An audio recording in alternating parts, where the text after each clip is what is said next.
Good morning student, आप लोगों का स्वागत है initiative of success study channel पे। इस चैनल के माध्यम से इतिहास यानी हिस्ट्री सब्जेक्ट की परीक्षा उपयोगी टॉपिक वाइज एमसीक्यू प्रैक्टिस आप लोगों को कराई जा रही है। इसी क्रम में आज का हमारा टॉपिक वैदिक एवं उत्तर वैदिक काल से संबंधित एमसीक्यू को करेंगे, जो कि इस टॉपिक का छठा पार्ट है। इससे पहले 5 पार्ट कराए जा चुके हैं। जिन लोगों ने नहीं देखा है वो प्ले लिस्ट पे जा कर के देख लें। चलिए आज की क्लास स्टार्ट करते हैं। क्वेश्चन नंबर 1, निम्नलिखित में से किस ब्राह्मण ग्रंथ में हल की जुताई से संबंधित अनुष्ठानों के बारे में विस्तृत जानकारी मिलती है? ऑप्शन देख लीजिए। ऑप्शन ए इतरेय ब्राह्मण, option B Shatapatha Brahmana, option C Taittiriya ब्राह्मण, ऑप्शन डी गोपथ ब्राह्मण। तो इसमें से देखिए हमारा क्या आंसर सही होगा। हमारा आंसर है ऑप्शन बी शतपथ ब्राह्मण। हमारा बी ऑप्शन करेक्ट होगा। नेक्स्ट क्वेश्चन, निम्नलिखित में से किस विषय में, देख लीजिए एक सेकेंड, क्वेश्चन देखिए पहले। निम्नलिखित में से किस वेद में विष द्वारा राजा के चुनाव का वर्णन मिलता है? ऑप्शन देख लीजिए। Option A Rigveda, option B Samaveda, option C देखिए, ऑप्शन सी है अथर्ववेद, ऑप्शन डी है यजुर्वेद। हमारा राइट आंसर क्या होगा? हमारा राइट आंसर है ऑप्शन सी अथर्ववेद। क्या है right answer? Option C Atharvaveda. Next question, निम्नलिखित में से किस ब्राह्मण ग्रंथ में 12 प्रकार के रत्नियों का विवरण मिलता है? ऑप्शन ए तैत्तिरीय ब्राह्मण, ऑप्शन बी इतरेय ब्राह्मण, option C Shatapatha Brahmana, option D देख लीजिए गोपथ ब्राह्मण। तो इसमें से क्या हमारा आंसर होगा? हमारा राइट आंसर जो है वो है ऑप्शन सी। क्या होगा? शतपथ ब्राह्मण। नेक्स्ट क्वेश्चन, निम्नलिखित में से किस ब्राह्मण ग्रंथ के अनुसार ब्राह्मण सूत का क्षत्रिय सन और वैश्य ऊन का यपोपवीत धारण करते थे? एक बार क्वेश्चन को रिपीट कर देते हैं, अगेन आप लोग देख लीजिए। निम्नलिखित में से किस ब्राह्मण ग्रंथ के अनुसार ब्राह्मण सूत का क्षत्रिय सन का और वैश्य ऊन का यपोपवीत धारण करते थे? ऑप्शन ए गोपथ ब्राह्मण, ऑप्शन बी कौस्तकी ब्राह्मण, ऑप्शन सी जैमिनी ब्राह्मण, ऑप्शन डी तैत्तिरीय ब्राह्मण। इसका राइट आंसर क्या होगा? इसका राइट आंसर है ऑप्शन डी तैत्तिरीय ब्राह्मण। नेक्स्ट क्वेश्चन,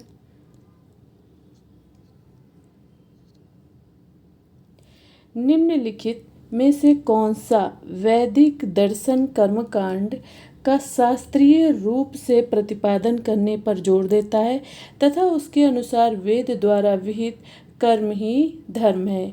आइए ऑप्शन देखते हैं। वैशेषिक दर्शन, और ऑप्शन बी है चरवाक दर्शन, ऑप्शन सी है सांख्य दर्शन, ऑप्शन डी देखिए, ऑप्शन डी क्या है? मीमांसा दर्शन। तो इसमें हमारा राइट आंसर क्या? हमारा राइट आंसर है ऑप्शन डी मीमांसा दर्शन। क्या ऑप्शन सही है? हमारा ऑप्शन डी करेक्ट है, मीमांसा दर्शन। नेक्स्ट क्वेश्चन, सर्वप्रथम किस ब्राह्मण ग्रंथ में चारों वर्णों के कर्तव्यों का वर्णन मिलता है? क्वेश्चन में एक बार रिपीट करते हैं, आप लोग ध्यान से देखिए। क्वेश्चन पूछा गया है कि सर्वप्रथम किस ब्राह्मण ग्रंथ में चारों वर्णों के कर्तव्यों का वर्णन मिलता है? ऑप्शन देखिए। ऑप्शन ए है गोपथ ब्राह्मण, ऑप्शन बी है तांडव ब्राह्मण, ऑप्शन सी है जैमिनी ब्राह्मण और ऑप्शन डी है इतरेय ब्राह्मण। तो इसमें से हमारा राइट आंसर क्या होगा? देख ले, इसके राइट आंसर होगा इतरेय ब्राह्मण। ठीक है, क्या होगा? इतरेय ब्राह्मण। ये देखिएगा जरा सा, इसमें मिसप्रिंट है। जो ये ब्राह्मण लिखा जाता है ये ऐसे लिखा जाता है ब्राह्मण। ठीक है, ये ना आता है यहाँ पे ऐसे होगा, ठीक है, ऐसे ब्राह्मण लिखा जाएगा, ये आप लोग ध्यान रखिएगा। आइए नेक्स्ट क्वेश्चन देखते हैं। निम्नलिखित में से कौन सा उपनिषद रुद्र देवता को समर्पित है जिसमें उनका शिव के रूप में वर्णन किया गया है? Option A Mundaka Upanishad, option B Brihadaranyaka Upanishad, option C Chandogya Upanishad, option D Shvetashva Upanishad. तो इसमें हमारा राइट आंसर क्या होगा? हमारा राइट आंसर होगा option D Shvetashva Upanishad. Option D हमारा करेक्ट होगा। ये जैसे देखिए श्वेताश्व लिखा हुआ है, इसको हम ऐसे भी कहीं कहीं हमें बुक में ऐसे लिखा हुआ मिलता है, ये देख लीजिए आप लोग एक बार, नहीं तो आपको कहीं ऐसा लिखा हुआ मिल गया तो आप कंफ्यूज होंगे। इसे हम ऐसे भी किसी किसी बुक में हमें ऐसे भी लिखा हुआ मिलता है, ठीक है, श्वेताश्वतर, ठीक है, दोनों तरह से हमें लिखा हुआ है, एक तो श्वेताश्व लिखा हुआ मिलता है, एक श्वेताश्वतर लिखा हुआ मिलता है, इसलिए आप दोनों को ध्यान रखिएगा। नेक्स्ट क्वेश्चन, निम्नलिखित में से किस ब्राह्मण ग्रंथ के अनुसार राजा वही होता है जिसे प्रजा का अनुमोदन प्राप्त होता हो? ऑप्शन देख लीजिए। ऑप्शन ए शतपथ ब्राह्मण, ऑप्शन बी गोपथ ब्राह्मण, ऑप्शन सी है तैतरीय ब्राह्मण, ऑप्शन डी क्या है देख लेते हैं। ऑप्शन डी है ऐतरेय ब्राह्मण। तो इसमें से हमारा राइट आंसर क्या होगा? देखिए एक सेकेंड, ऑप्शन देख लीजिए। इसमें हमारा राइट आंसर होगा ऑप्शन ए, क्या होगा? ए शतपथ ब्राह्मण। नेक्स्ट क्वेश्चन है ये देखिए नेक्स्ट क्वेश्चन, पृथ्वी सूक्त जो कि वैदिक राष्ट्रीय गीत है तथा जिसमें इस आर्य भूमि के प्रति अपनी सुदृढ़ शक्ति का प्रदर्शन है, निम्नलिखित में से पृथ्वी सूक्त किस वैदिक ग्रंथ का सूक्त है? ऑप्शन देख लीजिए। ऑप्शन ए है ऋग्वेद, ऑप्शन बी है सामवेद, ऑप्शन सी है यजुर्वेद, ऑप्शन डी है अथर्ववेद। तो इसमें हमारा राइट आंसर क्या होगा? और हमारा राइट आंसर है option D Atharvaveda. Next question, Yajnavalkya Gargi संवाद का उल्लेख निम्नलिखित में से किस उपनिषद में मिलता है? Option A Prashnopanishad, option B Mundakopanishad, option C Brihadaranyaka Upanishad, option D देखिए क्या है? कठोपनिषद। तो इसमें हमारा राइट आंसर क्या है? हमारा राइट आंसर होगा ऑप्शन सी बृहदारण्यक उपनिषद। नेक्स्ट क्वेश्चन है, निम्नलिखित में से पुनर्जन्म का सिद्धांत सर्वप्रथम किस ब्राह्मण ग्रंथ में दिखाई देता है? ऑप्शन देख लीजिए। ऑप्शन ए तैतरीय ब्राह्मण, ऑप्शन बी ऐतरेय ब्राह्मण, option C Shatapatha Brahmana, option D है गोपथ ब्राह्मण। तो इसमें जो हमारा राइट आंसर है क्या होगा? हमारा राइट आंसर है ऑप्शन सी Shatapatha Brahmana. C option correct होगा। नेक्स्ट क्वेश्चन, वैश्य शब्द का प्रयोग सर्वप्रथम किस संहिता में मिलता है? Option A Gargi Samhita, option B Brihat Samhita, option C Narada Samhita, option D देख लीजिए। ऑप्शन डी है वाजसनेयी संहिता। तो हमारा राइट आंसर क्या है? हमारा राइट आंसर है ऑप्शन डी वाजसनेयी संहिता। नेक्स्ट क्वेश्चन, निम्नलिखित में से किस उपनिषद में सर्वप्रथम तीनों आश्रमों का उल्लेख प्राप्त होता है? Option A Prashnopanishad, option B Chandogya Upanishad, option C है बृहदारण्यक उपनिषद और ऑप्शन डी है मुंडकोपनिषद। तो हमारा राइट आंसर क्या होगा? हमारा राइट आंसर है ऑप्शन बी छांदोग्य उपनिषद। नेक्स्ट क्वेश्चन, सर्वप्रथम किस उपनिषद में चारों आश्रमों का वर्णन मिलता है? Option A Kathopanishad, option B Ishopanishad, option C Shvetashvatara Upanishad, option D है जबालोपनिषद। तो इसमें से हमें कौन सा उपनिषद है जो कि एक सेकेंड, हमारा आंसर क्या होगा बताएं? हमारा आंसर ऑप्शन, एक बार क्वेश्चन को रिपीट कर देते हैं, आप लोग देख लीजिए। सर्वप्रथम किस उपनिषद में चारों आश्रमों का वर्णन मिलता है? तो हमारा जो आंसर है ऑप्शन डी होगा। क्या होगा? जबालोपनिषद। ऑप्शन डी हमारा करेक्ट आंसर है। नेक्स्ट क्वेश्चन,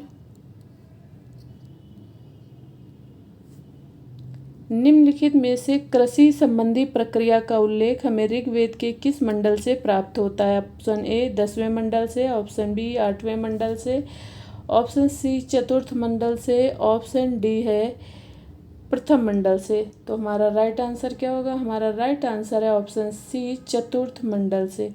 नेक्स्ट क्वेश्चन, किस वैदिक ग्रंथ में मवेशियों की वृद्धि के लिए प्रार्थना की गई है? Option A Yajurveda, option B Atharvaveda, option C Samaveda, option D है ऋग्वेद।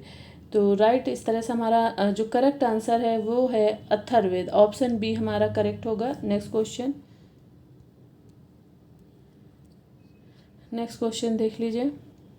निम्नलिखित में से किस उपनिषद में यम और नचिकेता और उनके बीच 3 वर प्राप्त करने की कहानी वर्णित है? Option A Prashnopanishad, option B Mundakopanishad, option C है मांडुक्योपनिषद, ऑप्शन डी देख लीजिए, ऑप्शन डी है कठोपनिषद। तो इसमें से हमारा राइट आंसर क्या होगा? हमारा राइट आंसर है ऑप्शन डी कठोपनिषद। ठीक है, ऑप्शन डी हमारा आंसर है। नेक्स्ट क्वेश्चन, ऑप्शन डी देख लीजिए। आरुणि, आरुणि उद्दालक और श्वेत केतु, आप ये देखिएगा श्वेत केतु 2 तरह से लिखा जाता है। एक तो आप लोग ये देख लीजिए और एक ये ब्रैकेट में लिखा हुआ है श्वेत केतु। ठीक है, ये हमें इस तरह से भी लिखा हुआ मिलता है, कहीं कहीं हमें बुक में ये शा मिलता है और कहीं कहीं हमें बुक में ये शा मिलता है। तो इसका आप लोग ध्यान रखिएगा, दोनों ही सही है। नेक्स्ट क्वेश्चन देखते हैं, ये क्वेश्चन देख लेते हैं, अभी ये कंप्लीट नहीं हुआ था। आरुणि उद्दालक और श्वेत केतु, श्वेत केतु के मध्य संवाद किस उपनिषद में मिलता है? ऑप्शन देख लेते हैं। ऑप्शन ए बृहदारण्यक उपनिषद में, ऑप्शन बी कठोपनिषद में, ऑप्शन सी छांदोग्य उपनिषद में, ऑप्शन डी है प्रश्नोपनिषद में। तो हमारा राइट आंसर क्या होगा बताएं आप लोग? हमारा राइट आंसर होगा ऑप्शन सी छांदोग्य उपनिषद। सी ऑप्शन सही होगा। नेक्स्ट क्वेश्चन, बृहदारण्यक उपनिषद जो कि अन्य उपनिषदों में सबसे अधिक विशाल है, इसके प्रधान प्रवक्ता निम्न में से कौन है? Option A Vishwamitra, option B Maharshi Yajnavalkya, option C Gargi, option D है उपर्युक्त में से कोई नहीं। हमारा राइट आंसर होगा option B Maharshi Yajnavalkya. Next question, निम्नलिखित में से किस उपनिषद में सत्यमेव जयते का उल्लेख है तथा यज्ञों की तुलना टूटी फूटी नाव के समान की गई है? ऑप्शन देख लीजिए, क्वेश्चन एक बार और रिपीट कर देते हैं, अगर समझ नहीं आया है तो देख लीजिए। निम्नलिखित में से किस उपनिषद में सत्यमेव जयते का उल्लेख है तथा यज्ञों की तुलना में टूटी फूटी नाव के समान की गई है? ऑप्शन ए है ईसोप उपनिषद, ऑप्शन बी है कठोपनिषद, ऑप्शन सी है मुंडकोपनिषद और ऑप्शन डी है बृहदारण्यक उपनिषद। तो इस तरह से हमारा राइट आंसर क्या होगा? देखें आप लोग, एक सेकेंड,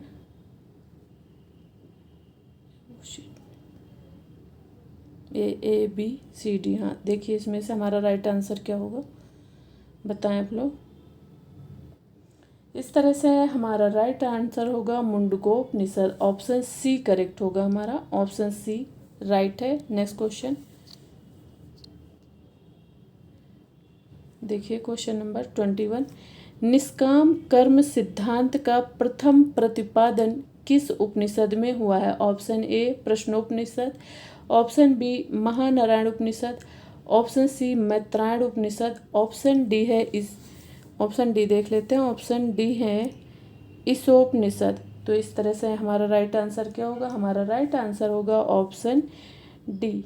ऑप्शन डी हमारा करेक्ट होगा, ईसोपनिषद। हमारा ऑप्शन डी करेक्ट होगा। नेक्स्ट क्वेश्चन यहाँ हमें सूची मैच करनी है, देख लीजिए। सूची फर्स्ट को सूची सेकंड से सुमेलित कीजिए, नीचे दिए कूट से सही उत्तर चुनिए।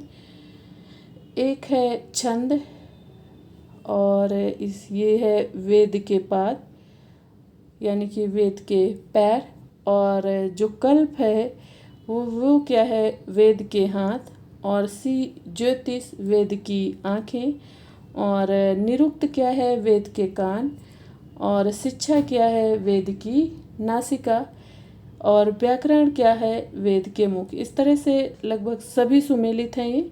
तो हमारा आंसर क्या होगा, कूट से हम देख लेते हैं।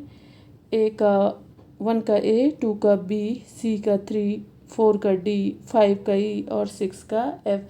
तो इस तरह से हमारा जो राइट आंसर होगा ऑप्शन बी होगा, सभी मैच हैं। ठीक है, नेक्स्ट क्वेश्चन।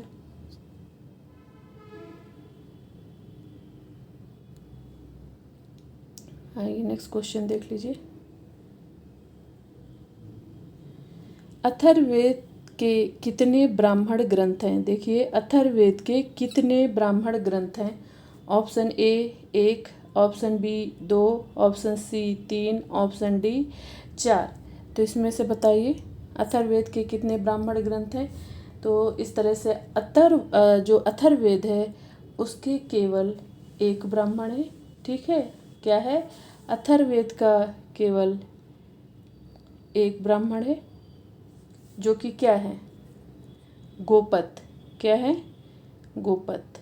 लिख दे रहे हैं यहाँ पे, आप लोग देख लीजिए, गोपत होगा। ठीक है, नेक्स्ट क्वेश्चन देख लीजिए। क्वेश्चन, अथर्ववेद के आरण्यक हैं। ठीक है, देखिए अथर्ववेद के आरण्यक हैं। क्वेश्चन हमारा अथर्ववेद के आरण्यक हैं। आइए ऑप्शन देख लेते हैं इसका। ऑप्शन है 1, 2, सी 4, डी कोई आरण्यक नहीं है। तो इसका जो राइट आंसर होगा ये है ऑप्शन डी, कोई आरण्यक नहीं है। मीन्स अथर्ववेद का कोई आरण्यक नहीं है। इस तरह से हमारा ऑप्शन डी करेक्ट आंसर है। नेक्स्ट क्वेश्चन, निम्नलिखित में से कौन सी अथर्ववेद की शाखाएं हैं? Option A Shaunaka, option B Maitreyi, option 3 जो है पिप्पलाद, ऑप्शन 4 है कपिस्टल। तो हमारा राइट आंसर क्या होगा? एक तो हमारा राइट है जो शौनक हो गया, ठीक है, और उसके बाद हमारा पिप्पलाद सही है। तो इस तरह से हमारा 1 और 3 सही है। और हमारा जो ऑप्शन है कूट में उसमें देख लेते हैं। ऑप्शन हमारा 1 और 3 दिया हुआ है सी में। तो इस तरह से हमारा आंसर सी करेक्ट होगा। नेक्स्ट क्वेश्चन, निम्नलिखित में से कौन सा एक अथर्ववेद का उपनिषद नहीं है? तो ऑप्शन देखते हैं। ऑप्शन ए है मुंडकोपनिषद, ऑप्शन बी है मांडविकोपनिषद, और ऑप्शन सी है प्रश्नोपनिषद, ऑप्शन डी है बृहदारण्यक उपनिषद। तो हमारा जो राइट आंसर होगा वो होगा option D, Brihadaranyaka Upanishad. Next question, Atharvaveda के संबंध में क्या है क्वेश्चन? अथर्ववेद के संबंध में निम्नलिखित में से कौन से कथन सही हैं? तो आइए हम लोग देख लेते हैं। कथन पहले देखते हैं। नंबर 1 देखते हैं, अथर्ववेद में 20 अध्याय हैं, 731 सूक्त हैं और 6000 मंत्र हैं। तो क्या ये हमारा ऑप्शन कथन सही है? बिल्कुल सही है, ये हमारा कथन करेक्ट है। आइए नेक्स्ट देखते हैं। नंबर 2, इस वेद में वशीकरण, जादू टोना, मरण, भूत प्रेतों आदि के मंत्र तथा नाना प्रकार की औषधियों का वर्णन है। ये भी ऑप्शन हमारा करेक्ट है। और आइए नेक्स्ट देखते हैं हम लोग थर्ड ऑप्शन। थर्ड ऑप्शन में क्या है? अथर्ववेद में मगध और अंग का उल्लेख सुदूरदर्शी प्रदेशों के रूप में किया गया है। ये भी हमारा क्या है? करेक्ट है। 4 नंबर देखते हैं, अथर्ववेद में ही सभा और समिति को प्रजापति की 2 पुत्रियां कहा गया और इसमें परीक्षित का भी उल्लेख मिलता है। इस तरह हमारा 4 नंबर भी करेक्ट है। इस तरह हमारे जो भी ये दिए हुए हैं सभी सही हैं। तो हमारा आंसर क्या होगा देख लेते हैं। उपर्युक्त सभी सही है, हमारा ऑप्शन डी करेक्ट होगा। नेक्स्ट क्वेश्चन देखते हैं। यजुर्वेद के संबंध में निम्नलिखित में से कौन से कथन सत्य हैं? आइए पहले हम लोग कथन देखते हैं। कथन क्या है? कथन एक देखिए, यह एक कर्मकांडी वेद है। इसमें विभिन्न यज्ञों से संबंधित अनुष्ठान विधियों का उल्लेख है। तो ये तो करेक्ट है कथन। और सेकंड देखते हैं, यह वेद गद्य और पद्य दोनों में रचित है। ये भी सही है। नेक्स्ट देखते हैं, ये वेद 40 अध्यायों में विभाजित है तथा इसमें कुल 1990 मंत्र संकलित हैं। ये भी करेक्ट है। नेक्स्ट देखते हैं 4 नंबर क्या है। ये देखिए 4 नंबर है कि यजुर्वेद की 2 शाखाएं हैं, शुक्ल यजुर्वेद और कृष्ण यजुर्वेद। ठीक है, क्या कहा गया है कि यजुर्वेद की 2 शाखाएं हैं, शुक्ल यजुर्वेद और कृष्ण यजुर्वेद। इस तरह से हम देखते हैं कि हमारा क्या ऑप्शन करेक्ट होगा। एक सेकेंड, क्वेश्चन आप लोग एक बार देख लीजिए। क्वेश्चन क्या है कि यजुर्वेद के संबंध में निम्नलिखित में से कौन से कथन सत्य हैं? ठीक है, तो हमारे चारों कथन सत्य हैं। इस तरह से हमारा आंसर जो होगा वो होगा उपर्युक्त सभी 1 2 3 4 सभी सही है। नेक्स्ट क्वेश्चन, ये देखिए नेक्स्ट क्वेश्चन क्या है। शुक्ल यजुर्वेद, जिसको वासनयी संहिता भी कहते हैं, इसकी कितनी शाखाएं हैं? तो इसकी कितनी शाखाएं हैं? इसका राइट आंसर क्या होगा देख लेते हैं। Option A 1, option B 2, option C 3, option D 4। तो इसमें जो हमारा राइट आंसर है वो होगा ऑप्शन बी, 2 शाखाएं हैं। ठीक है, अच्छा यहाँ पे देख लीजिए ज़रा सा कि यजुर्वेद की 2 शाखाएं जो हैं वो हैं शुक्ल और कृष्ण। ठीक है, और जो शुक्ल यजुर्वेद है उसकी भी क्या है 2 शाखाएं हैं। वो क्या है? वो हैं शुक्ल यजुर्वेद की भी 2 शाखाएं हैं। एक तो हो गया हमारा, देखिए एक सेकेंड, ये हो गया, एक तो हमारा ये हो गया कर्ण और दूसरा हो गया माध्यधीन। क्या हो गया? माध्य, एक सेकेंड यहाँ पे लिख देते हैं, आप लोग देख लीजिए, माध्य दिन। ठीक है, कर्ण और माध्य दिन 2 हैं इसकी शाखाएं। ठीक है, 2 शाखाएं हो गई। अधिकांश जो विद्वान हैं शुक्ल यजुर्वेद को ही वास्तविक वेद मानते हैं और जो कृष्ण यजुर्वेद है इसकी 4 शाखाएं, और इसके बारे में हम आगे क्वेश्चंस में देखेंगे।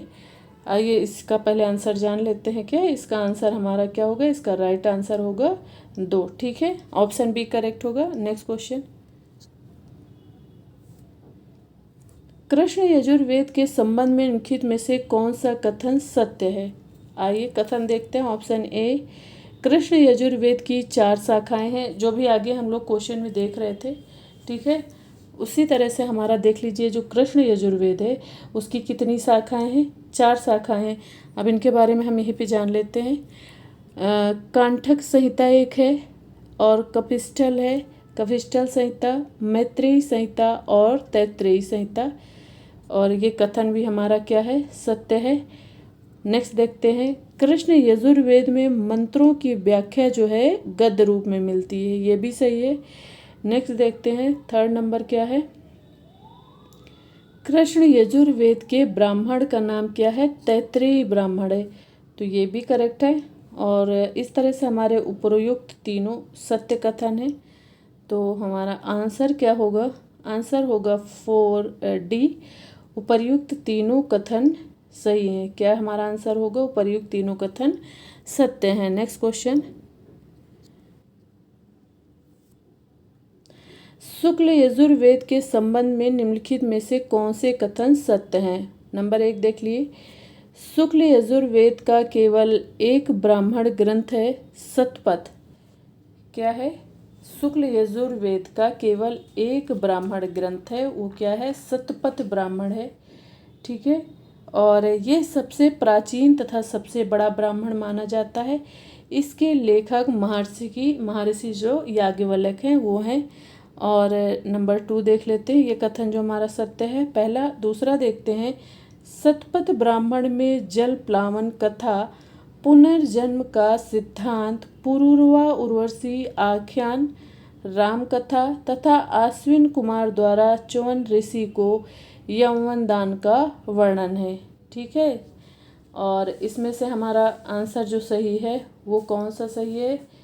1 और 2 दोनों सत्य हैं। ठीक है, 1 और 2 दोनों सत्य हैं। इस तरह से हमारा जो कथन सही होगा वो ऑप्शन सी करेक्ट होगा। नेक्स्ट क्वेश्चन देखते हैं। यजुर्वेद के संबंध में निम्नलिखित में से कौन सा कथन सही है? ऑप्शन देख लेते हैं। ऑप्शन क्या है इसमें?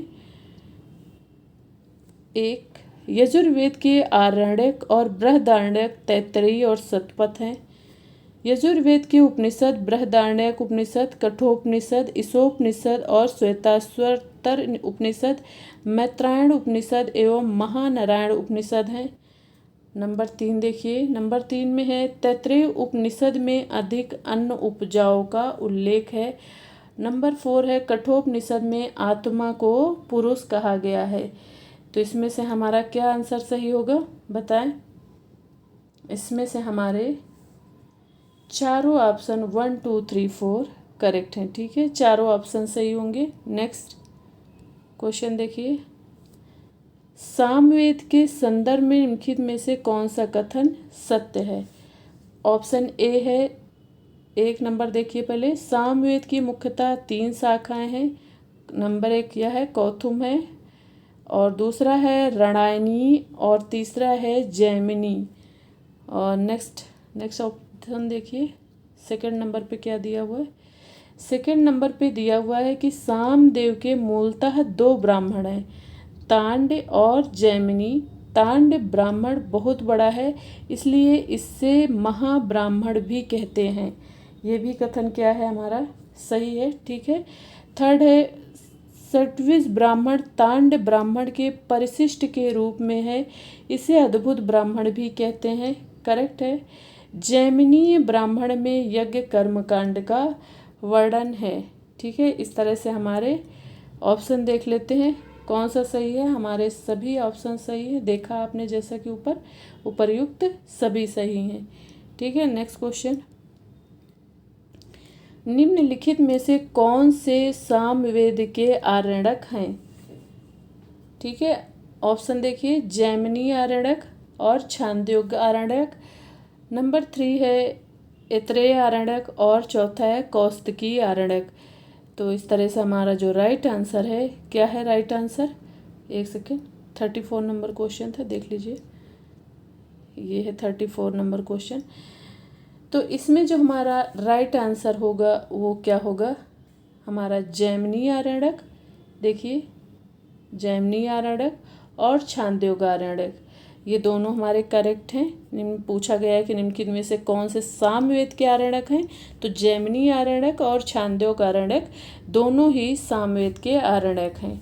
ठीक है, इसके जो नेक्स्ट ऑप्शन है ऐतरेय आरण्यक और कौस्तकी आरण्यक, ये दोनों जो हैं ऋग्वेद के आरण्यक हैं। इसके भी 2 आरण्यक हैं, इसके ब्राह्मण भी 2 हैं जो कि ऐतरेय तथा कौस्तकी ही हैं। ठीक है, इस तरह से हमारा जो आंसर सही होगा वो होगा ऑप्शन ए, 1 और 2 करेक्ट होगा। ठीक है, नेक्स्ट क्वेश्चन देखिए। सामवेद के संदर्भ में निम्नलिखित में से कौन से कथन सत्य हैं? नंबर 1, सामवेद के 2 उपनिषद हैं, छांदोग्य उपनिषद एवं जैमिनी उपनिषद। ऑप्शन 2 है छांदोग्य उपनिषद सबसे प्राचीन उपनिषद माना जाता है। तो जो ये सामवेद के 2 उपनिषद हैं, छांदोग्य उपनिषद और जैमिनी उपनिषद, आप देख भी चुके हैं, ये करेक्ट हुआ। छांदोग्य उपनिषद सबसे प्राचीन उपनिषद है, ये भी हमारा सही ही है। और इसके बाद हम लोग थर्ड ऑप्शन देखते हैं। आइए थर्ड ऑप्शन देखिए क्या है। छांदोग्य उपनिषद में देवकी पुत्र कृष्ण का सर्वप्रथम उल्लेख मिलता है, ये भी हमारा सही है। और 4 नंबर देखिए, 4 नंबर है कि छांदोग्य उपनिषद, आइए इसे देख लीजिए जरा। छांदोग्य उपनिषद में प्रथम 3 आश्रमों तथा ब्रह्मा आत्मा की अभिन्नता के विषय में उद्दालक आरूढ़ी एवं उनके पुत्र हैं श्वेत केतु के बीच विख्यात संवाद का वर्णन है। इस तरह से ये भी ऑप्शन सही है। और जो हमारा आंसर होगा वो होगा उपर्युक्त सभी, 1, 2, 3 एवं 4 सभी आंसर सही हैं।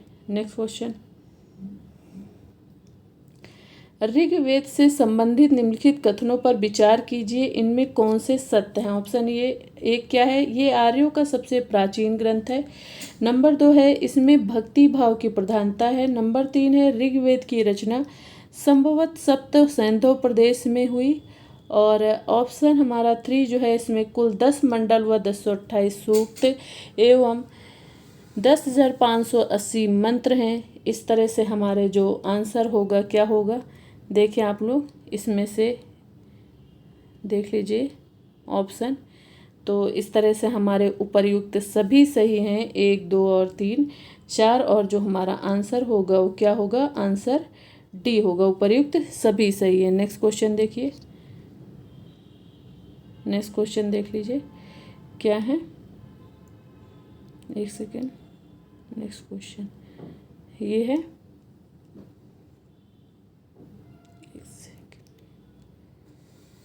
37 नंबर क्वेश्चन देखेंगे हम लोग। क्वेश्चन देखिए, ऋग्वेद के संदर्भ में निम्नलिखित कथनों पर विचार कीजिए तथा नीचे दिए गए कूटों के आधार पर सही उत्तर का चयन कीजिए। नंबर 1 देखिए क्या है कि वेदों का संकलन महर्षि कृष्ण द्वैपायन ने किया, इसलिए इनका एक नाम वेद व्यास भी है। ठीक है, इस तरह से यार यहीं से देखते चलिए आप लोग। फर्स्ट नंबर हमारा क्या है, सही है, सही कथन है। और उसके बाद देखिए सेकंड नंबर पे क्या कहा गया है कि ऋग्वेद के मंत्रों का उच्चारण करके जो पुरोहित यज्ञ संपन्न करवाता था उससे होता कहा जाता था, तो ये भी करेक्ट है। और नेक्स्ट क्वेश्चन है, साकल 1017 सूक्त हैं, बलखिल इसे 8वें मंडल का परिशिष्ट माना जाता है, इसमें कुल 11 सूक्त हैं। वास्कल इसमें कुल 56 सूक्त हैं, परंतु यह है उपलब्ध नहीं है। ये भी हमारा क्या है, सही है।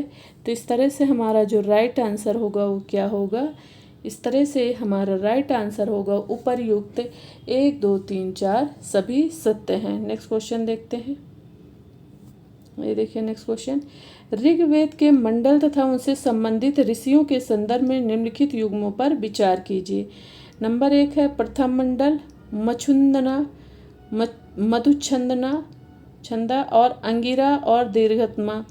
ठीक है, दूसरा है द्वितीय मंडल ग्रत्स मध, और तीसरा है तृतीय मंडल विश्वामित्र, और फोर्थ है हमारा चतुर्थ मंडल भरद्वाज।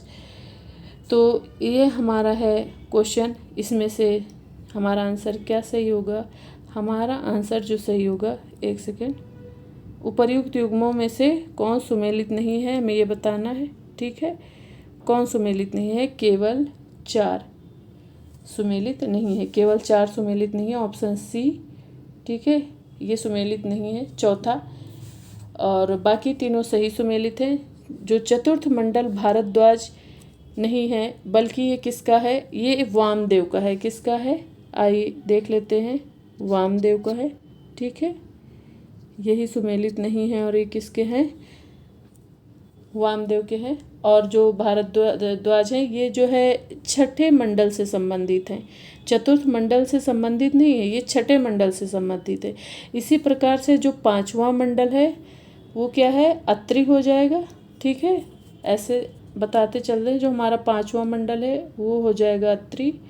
ठीक है, और जो हमारा छठा मंडल है वो तो आपने देख ही लिया है। और हमारा इस तरह से 7वां मंडल होगा, क्या होगा, 7वां मंडल जो होगा वो हो जाएगा वशिष्ठ। देखिए ये हो जाएगा वशिष्ठ। और 8वां मंडल क्या होगा, देख लीजिए, 8वां मंडल हो जाएगा आपका कर्ण। ठीक है, ये हो जाएगा ये। ठीक है, और जो उसके बाद हमारा बचता है क्या, 9वां मंडल, 9वां मंडल हो जाएगा पौमान अंगिरा। ठीक है, देख लीजिए पौमान। यहाँ से आपके 10 मंडल कंफर्म हो जाएंगे, तो आपको प्रॉब्लम नहीं होगी, कोई भी क्वेश्चन पूछा जाएगा आप आसानी से रिप्लाई कर पाएंगे। ठीक है, ये हो जाएगा और इस तरह से जो हमारा 10वां मंडल है वो भी हम देख लेते हैं। 10वां मंडल हो जाएगा क्षुद्र, एक सेकंड लिख के आपको बता देते हैं, ये हो जाएगा हमारा क्षुद्र, ये सुक्तीय, ठीक है, क्षुद्र सुक्तीय, और इसे क्या बोलते हैं हम, महासूक्ति भी बोलते हैं, ठीक है, महासूक्ति, ठीक है, इस तरह से लिखेंगे। ये हमारा क्या है, 10वां मंडल है। इस तरह से आपके सारे मंडल तैयार हो जाएंगे, ठीक है। और आइए हम लोग देखते हैं नेक्स्ट, जो हमारा 9वां मंडल है, यहीं पे देख लीजिए। जो 9वां मंडल था पौमानगिरा, ये सोम देवता का यहाँ पर वर्णन मिलता है। इस मंडल में किसका वर्णन मिलता है हमें, सोम देवता का वर्णन मिलता है। नेक्स्ट क्वेश्चन देखते हैं। आइए नेक्स्ट क्वेश्चन क्या है, एक सेकेंड, ये है ऋग्वेद के संदर्भ में कौन सा कथन असत्य है, ठीक है। इसके ऑप्शन देख लीजिए। ऑप्शन क्या है, ऑप्शन 1, ऋग्वेद के 2 ब्राह्मण हैं, ठीक है, ऋग्वेद के 2 ब्राह्मण हैं, ब्राह्मण ग्रंथ ऐतरेय तथा कौस्तकी हैं। ऑप्शन बी है ऐतरेय ब्राह्मण के संकलनकर्ता महिदास थे। और सी ऑप्शन है ऐतरेय ब्राह्मण में राज्याभिषेक के विभिन्न यज्ञ विधानों का विवेचन मिलता है, इसमें सोम यज्ञ का विस्तृत वर्णन तथा सुना सेफ आख्यान है। और ऑप्शन डी है ऐतरेय ब्राह्मण में अथाह अनंत जलधि और पृथ्वी को घेरने वाले समुद्र का उल्लेख नहीं है। ये जरा देख लीजिए क्या लिखा हुआ है, एक सेकंड, ये समुद्र का उल्लेख नहीं है। तो इसमें हमारा कौन सा आंसर सही होगा। क्वेश्चन एक बार आपको रिपीट कर देते हैं, आप लोग देख लीजिए क्वेश्चन। ऋग्वेद के संदर्भ में कौन सा कथन असत्य है हमें बताना है। तो ये 4 ऑप्शन है, इसमें से कौन सा कथन असत्य है, ठीक है। देखिए ABCD, इसमें से हमें देखना है कौन सा कथन असत्य है। तो इसमें से जो हमारा ये डी ऑप्शन है, ऑप्शन डी, ऐतरेय ब्राह्मण में अथाह अनंत जलधि और पृथ्वी को घेरने वाले समुद्र का उल्लेख नहीं है, इसमें असत्य है, क्योंकि ऐतरेय ब्राह्मण में इन सभी का उल्लेख है जो कि इसमें कहा गया है कि नहीं है, ठीक है। जो ऐतरेय ब्राह्मण हमारा है, ऐतरेय जो ब्राह्मण में अथाह अनंत जलधि और पृथ्वी का घेरने वाले समुद्र का उल्लेख है, पर यहाँ कहा गया है नहीं है। तो इस तरह से हमारा ऑप्शन असत्य पूछा गया है, तो यही असत्य है। हमारे क्वेश्चन के अकॉर्डिंग हमारा ये आंसर करेक्ट होगा, ठीक है। नेक्स्ट क्वेश्चन देखिए, नेक्स्ट क्वेश्चन क्या है, कौस्तकी ब्राह्मण ग्रंथ के संकलन करता थे। Option A Mahidas, option B है महर्षि कृष्ण द्वैपायन, ऑप्शन सी है कुस्तक ऋषि, ऑप्शन डी है उपर्युक्त में से कोई नहीं। तो इस तरह से हमारा राइट आंसर होगा ऑप्शन सी कुस्तक ऋषि। नेक्स्ट क्वेश्चन है, आरण्यक के संदर्भ में उल्लिखित कथनों पर विचार कीजिए, ठीक है। आइए देख लेते हैं कथन क्या है। कथन देखिए, नंबर 1, एक सेकेंड, कथन है नंबर 1, आरण्यक शब्द का अर्थ वन में लिखा जाने वाला और इन्हें वन पुस्तक कहा जाता है। यह जो मुख्यतः जंगलों में रहने वाले सन्यासी और छात्रों के लिए लिखी गई थी। नंबर 2, यह ब्राह्मणों के उपसंहारात्मक अंश अथवा उनके परिशिष्ट हैं।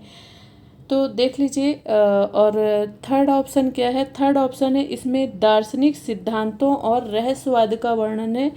4 नंबर है आरण्यक कर्मयोग, जो ब्राह्मणों का मुख्य प्रतिपाद्य तथा ज्ञान मार्ग जिसका उपनिषदों में प्रतिपादन किया गया है के बीच सेतु का कार्य करते हैं। उपर्युक्त में से कौन से कथन सत्य हैं हमें ये बताना है, ठीक है। इस तरह से हमारा जो सत्य कथन है वो हमारा ऑप्शन सही होगा डी, यानी सभी कथन सत्य हैं, ठीक है। नेक्स्ट क्वेश्चन देखते हैं,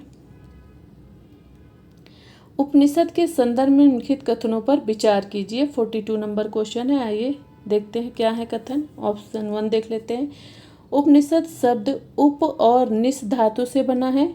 उप का अर्थ है समीप और निस का अर्थ है बैठना, अर्थात इसमें छात्र गुरु के पास बैठकर ज्ञान सीखता है। तो ये क्या है, कथन सही है। देख लेते हैं, पहले नेक्स्ट देखते हैं। ये वेदों के अंतिम भाग हैं अतः इन्हें वेदांत भी कहा जाता है। तो इस तरह से कथन सत्य पूछा गया है, तो हमारा 1 और 2 दोनों ही कथन सत्य हैं। और कूट देख लेते हैं।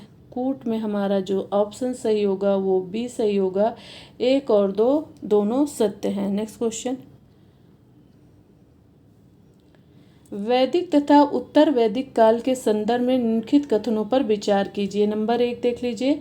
ऋग्वैदिक काल के लोग देवताओं से संतति, पशु, अन्न, धान्य व आरोग्य आदि पाने की कामना से उनकी उपासना करते थे। और नंबर 2 है, पूषण ऋग्वैदिक काल में पशुओं के देवता थे, जो उत्तर वैदिक काल में शूद्रों के देवता हो गए। इसमें से और इसके थर्ड ऑप्शन देखिए, पहले थर्ड देख लीजिए।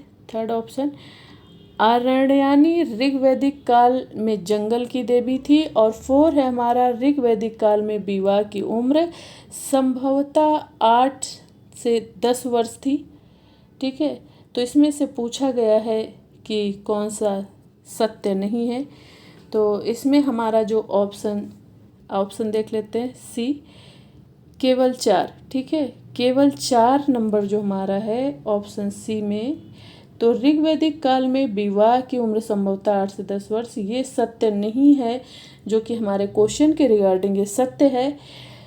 परंतु मतलब मेरे क्वेश्चन के अकॉर्डिंग ये आंसर होगा, परंतु जो इसमें दिया हुआ है कि ऋग्वैदिक काल में विवाह की उम्र संभवतः 8 से 10 वर्ष थी, तो ये सत्य नहीं है। विवाह की उम्र जो थी वो 16 से 17 वर्ष थी। ठीक है, नेक्स्ट क्वेश्चन।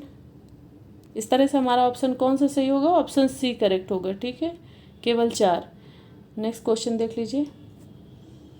पूर्व वैदिक काल में कोई नियमित भूमि कर नहीं था, क्योंकि ऑप्शन ए, लोग एक स्थान पर स्थायी रूप से नहीं बसे थे। ऑप्शन बी, सरकार का व्यय अल्प था। ऑप्शन सी, राजा को भूमि कर देने के आदि नहीं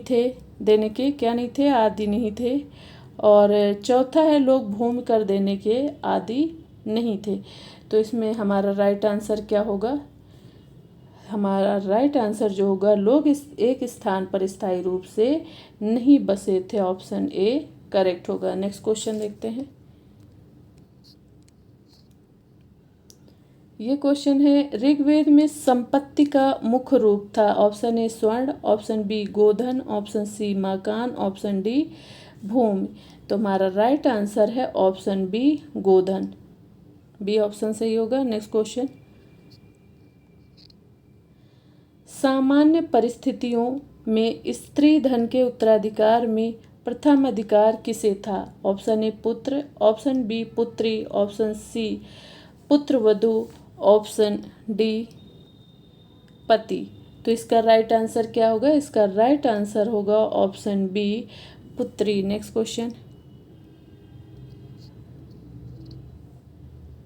मनु की विधि व्यवस्था में चोरी के लिए निम्नलिखित में से किसे सर्वाधिक दंड दिया जाता था? ऑप्शन ए ब्राह्मण को, ऑप्शन बी क्षत्रिय को, ऑप्शन सी वैश्य को, और ऑप्शन डी है शूद्र को। तो इसमें राइट आंसर होगा जो ऑप्शन ए ब्राह्मण को। सर्वाधिक दंड चोरी के लिए किसे दिया जाता था? ब्राह्मण को दिया जाता था। नेक्स्ट क्वेश्चन है, नेक्स्ट क्वेश्चन देखिए। अविवाहित लड़की के पुत्र के लिए स्मृति साहित्य में क्या अभिधान प्राप्त होता है? ऑप्शन ए औरस, ऑप्शन बी कानीन, ऑप्शन सी क्षेत्रज, ऑप्शन डी है सहोदर। तो इसका राइट आंसर होगा ऑप्शन बी कानीन। नेक्स्ट क्वेश्चन, वर्ण संकर का अर्थ है? ऑप्शन देख लीजिए, जाति की शुद्धता, सामाजिक वर्गों का अलगाव, सामाजिक वर्गों का सम्मिश्रण, उपर्युक्त में से कोई नहीं। तो इसका राइट आंसर होगा ऑप्शन सी सामाजिक वर्गों का सम्मिश्रण था। नेक्स्ट क्वेश्चन, निम्नलिखित में से किस देवता के रथ को बकरे के द्वारा खींचने का वर्णन मिलता? Option A Mitra, option B Pushan, option C Rudra, और ऑप्शन डी है वरुण। तो हमारा जो राइट आंसर है वो है ऑप्शन बी पूषण। इस तरह से ये आज का लास्ट क्वेश्चन है। और आज ये क्लास वैदिक एवं उत्तर वैदिक काल से संबंधित लास्ट क्लास है और आपको इस सीरीज़ के अंतर्गत सभी महत्वपूर्ण क्वेश्चन को 6 पार्ट में कवर किया गया है, जो कि आपके एग्ज़ाम के लिए बहुत ही महत्वपूर्ण है। अगर आपको यह सीरीज़ जो है पसंद आती है तो चैनल को सब्सक्राइब कर लें, ताकि आप लोगों को समय समय पर नोटिफिकेशन मिलता रहे, आपको सारी क्लासें अवेलेबल रहें। और मिलते हैं नेक्स्ट क्लास में। Thanks for watching.